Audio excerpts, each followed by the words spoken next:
In this quick start tutorial lesson, we will walk through the process of setting up a nighttime exterior render for an ArcViz workflow using V-Ray Next for SketchUp.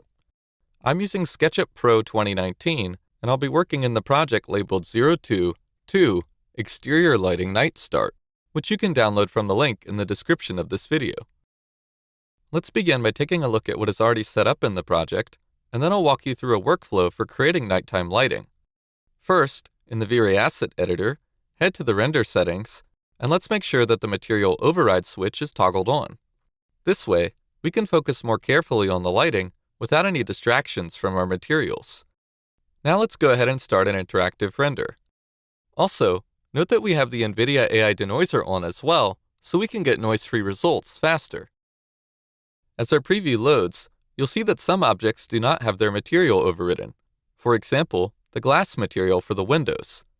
If we head to the Materials tab, we can search for glass, and if we select the Glass Window Neutral material, you'll see that a parameter that is normally on by default, called Can Be Overridden, has already been unchecked for us.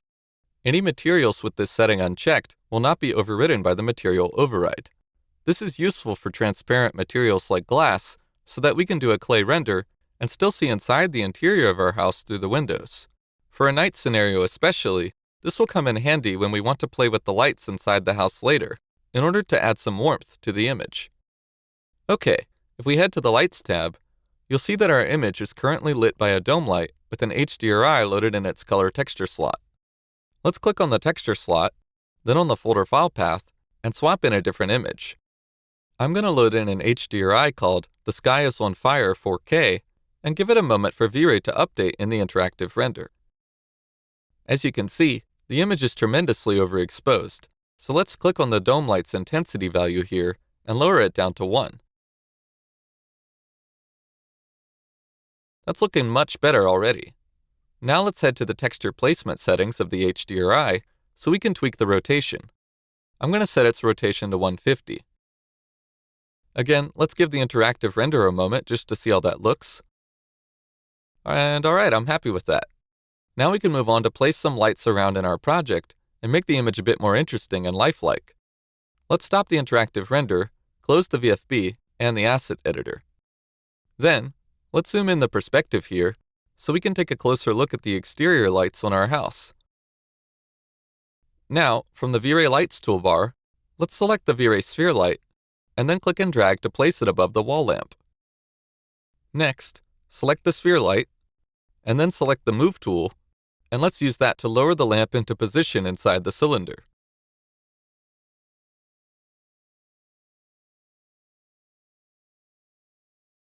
I'm then going to duplicate the sphere light to the other wall lamp fixtures on the exterior of our house by holding the Control key while clicking on the light with the Move tool.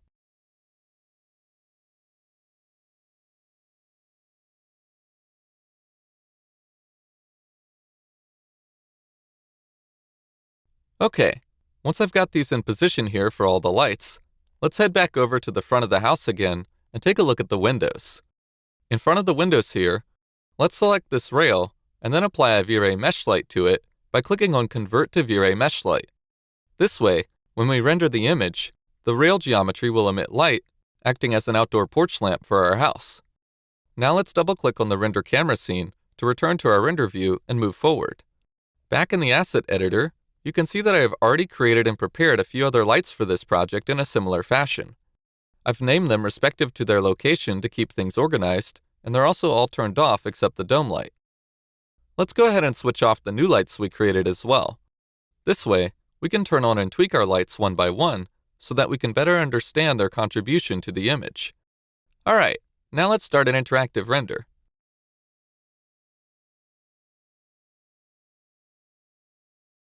I'm going to draw a small render region around the front porch windows for a faster preview of this area. Then, let's turn the interior light pack on and start adjusting its settings. At first, we can't really see anything.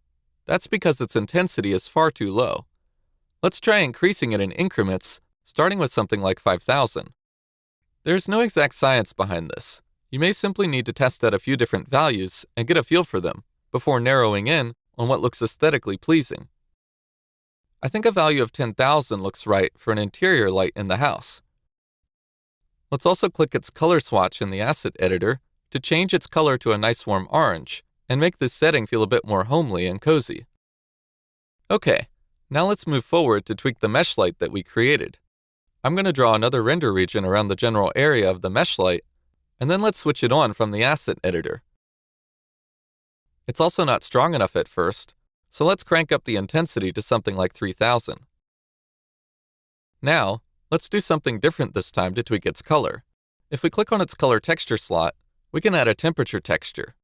This will enable us to set the color of the light using a temperature value in the Kelvin scale. I think a value of around 2300 Kelvin complements the interior lighting quite nicely, so let's leave it at that. Now, let's draw a new render region on the left side of the house for a faster preview, and then let's adjust the other lights following the same workflow.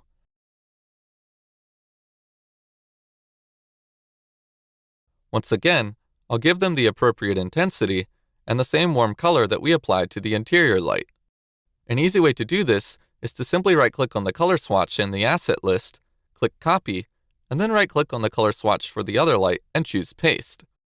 This way, we'll have even and consistent lighting in our overall render result without any conflicting color tones.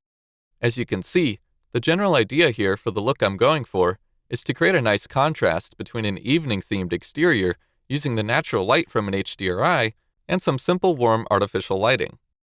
Now, I'm also going to draw a render region on the bottom right here, and let's enable the garden sphere lights and tweak them as well. These will help to give the lower third of our composition a bit more contrast and lighting.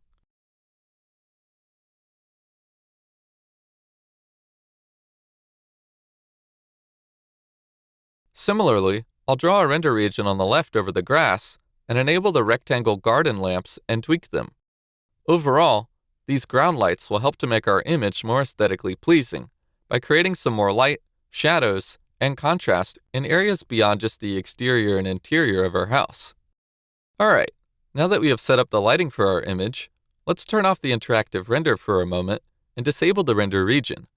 Then, let's head to the render settings and switch the material override off so that we can see how our image looks with all our materials applied. Now let's start another interactive render.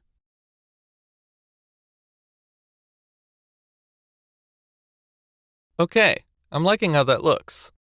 If you'd like, you're welcome at this point to tweak anything else in the project before preparing to do a final production render. When you're happy with your interactive preview, let's stop the interactive render and prepare our settings for production.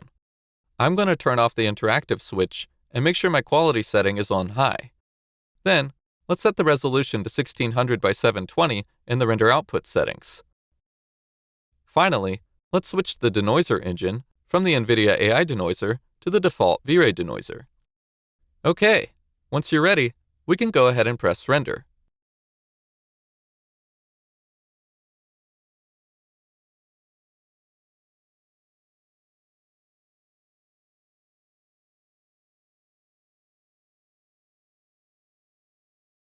And there you go. Now you've completed a final production render of an exterior night setting using V-Ray Next for SketchUp. As a final step, don't forget to save the render result to your hard drive by clicking on the little disk icon at the top of the VFB.